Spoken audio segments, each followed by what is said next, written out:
everybody. My name is Dr. Jim Houck. I'm one of the full-time faculty members here at Neumann University, where I serve in the Department of the Pastoral and Theological Studies.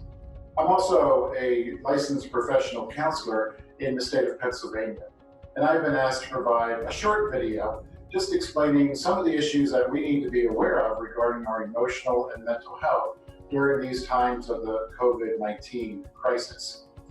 It seems like on a daily basis, we are reminded of what we can do for ourselves physically to keep ourselves safe. We are told to wear masks, and we are told to at least stand at a distance that is socially acceptable. But very little messages are getting out there regarding what we need to do or what we can do to keep ourselves emotionally strong and fit from a mental health viewpoint. During times of crises, the best and the worst often come out in people. And that's just something that's a historical fact, something we need to be very mindful of. And so how do you find that balance? Or how do you find the time to take care of yourself emotionally and mentally? Because more often than not, if we do not take care of ourselves in these areas, certain emotional and mental health issues have a way of creeping up on us, really sneaking up on us until we feel so overwhelmed that they just leave us incapacitated in one form or another.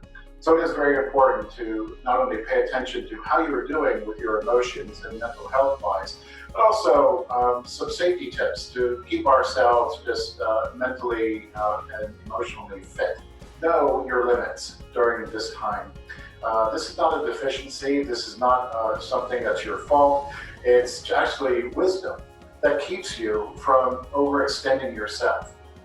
And so on that note, in doing something fun for yourself each day, do something that is, let's say, mindless, where it doesn't take a lot of concentration, but to do something fun for ourselves. And that could be anywhere from puzzles or reading a book or chatting with loved ones online and so forth and friends.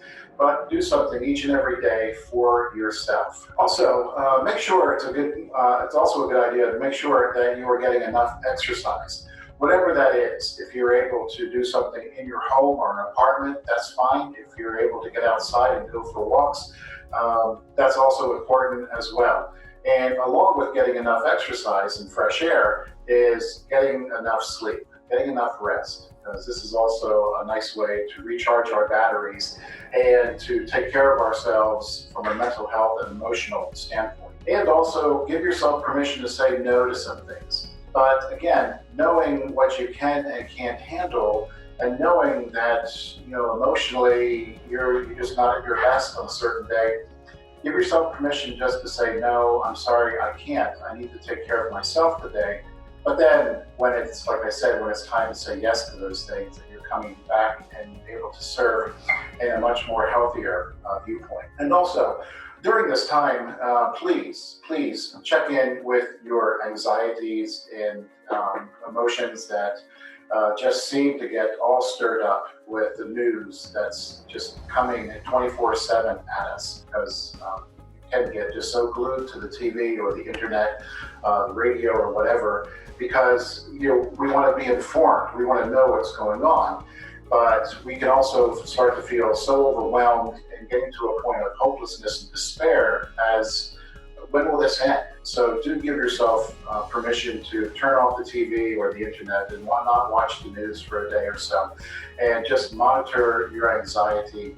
And again, take time for yourself. You can do, along with your exercising, some yoga, deep breathing, relaxation, meditation, prayerfulness, all those things with just slow monitoring breathing really restores just normal levels and just reels back in those heightened anxiety moments. It is very important to take your medication as prescribed by your primary care physician. If you are experiencing heightened anxiety or have concerns over the medication, whether or not you feel it's working, please contact your primary care physician. Do not stop unless you're told by your doctor. Please keep taking your medication as prescribed. Also, let us, as a people of faith, and this is probably the most important thing I just want to address right now is, as people of faith, let us pray for one another.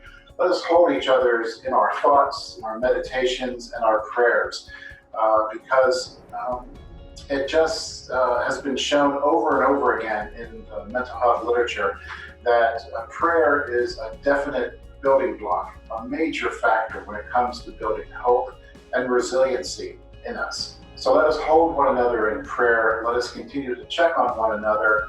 And as the old saying goes, we've been hearing so much so far, is that we will get through this together.